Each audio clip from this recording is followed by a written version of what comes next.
And I love, like, the idea is, like, I love films where the monster is not the monster. So this is absolutely that film. Hi, my name is Paul Leeming. I'm the director of Pieces of 8 Chapter 1, and welcome again to the Behind the Scenes series. Today I'd like to talk about how to make a monster sympathetic. So, Pieces of 8, the primary character is the mother. We talk a lot about how she has made bad decisions in life, and she's killed an unborn baby, and now she's stuck in hell for her crimes. And ostensibly that's what the story is about. But there's a second element to this story, and that is the baby. The first time we see the baby, she's a monster. She's this creature coming out of an egg, covered in blood and looking evil and crawling towards the mother figure in this horrible way, and you think, no, she's going to kill her. This is the bad guy in the film. And yet by the end you're moved by her, or at least I hope you are. How is that possible, and what do we need to establish to do that? So Tomoko, the actress, did a wonderful job of communicating both sides of this character, which we call the daughter in the film, D, for daughter. So the daughter character starts off as visually this monster, but in retrospect, when you watch it again, you start to look at the little things. And one of the things I wanted to do is that, because I wanted her to be sympathetic at the end, I want you to feel for her that, hey, this is not the monster. Who's the real monster here? The monster is the mother who killed her. So it's a turnabout in a very short space of time. And so how do you take this monstrous creature, this blood-covered creature, and turn her into something sympathetic? First of all, you've got to set her up as a monster, which for us was relatively simple, because we cover her in blood and guts, and we say, hey, she's coming out of an egg, she's coming out of this bloody thing, she looks evil, she must be evil. Give her strange contacts that, again, make her look very evil. But what we're really doing is setting you up for the fall as an audience is misdirection.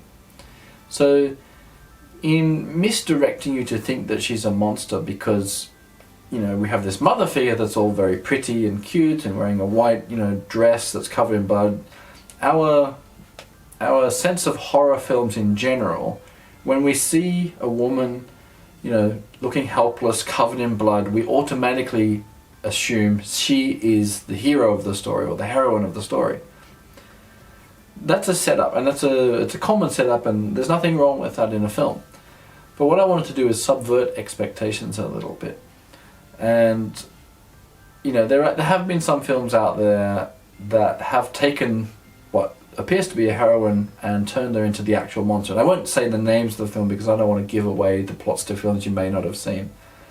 But suffice to say that there are some examples out there. But what I found interesting is that the sympathy that you feel for the mother character at the beginning, because she's covered in blood and, stuck in a room that we can all relate to, is like, oh, where she's stuck, she's helpless, there's a creature there. We want to root for her, right? We want to save her, and she's the hero of the story, or at least she appears to be. So I've already created sympathy in character A, or the mother figure. But now what I want to do is transfer that sympathy, and that is a way to create a situation where you've now felt that emotion of sympathy for character A, and now I want you to take that sympathy and actually shift it. I'm going to give both characters an arc by crossing them over and saying, hey, I'm going to take your sympathy, I'm going to pull the sympathy from you and give it now to the creature, the monster, the baby. So one of the ways is to make the mother sympathetic at the beginning and make this monster monstrous at the beginning.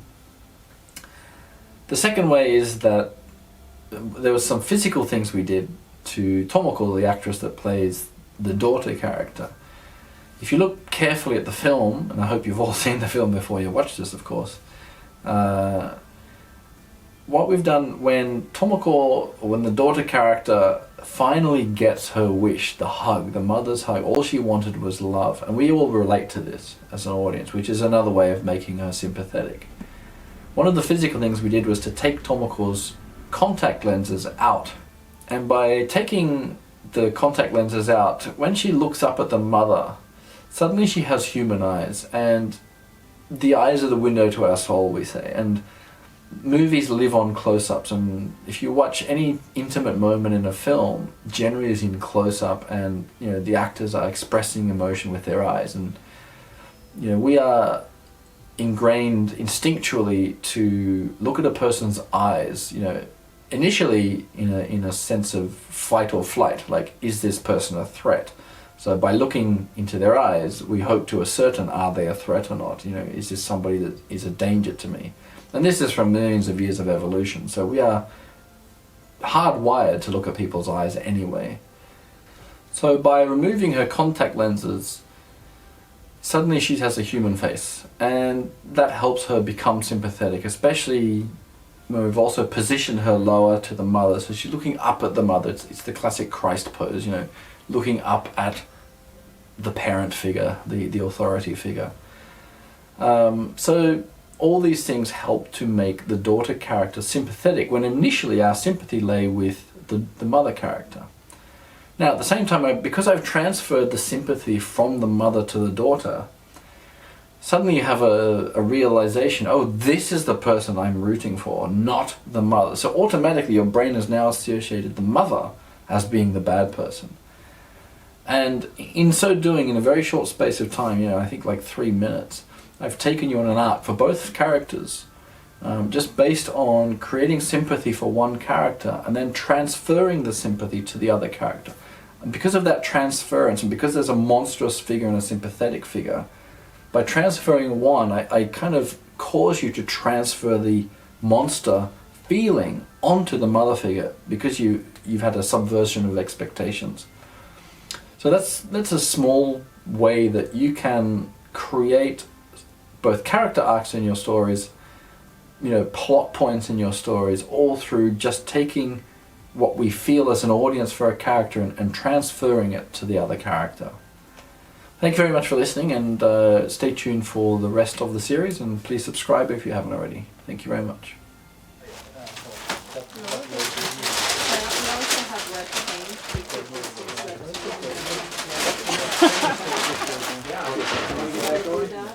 Who are you? I don't understand the question. What do you mean?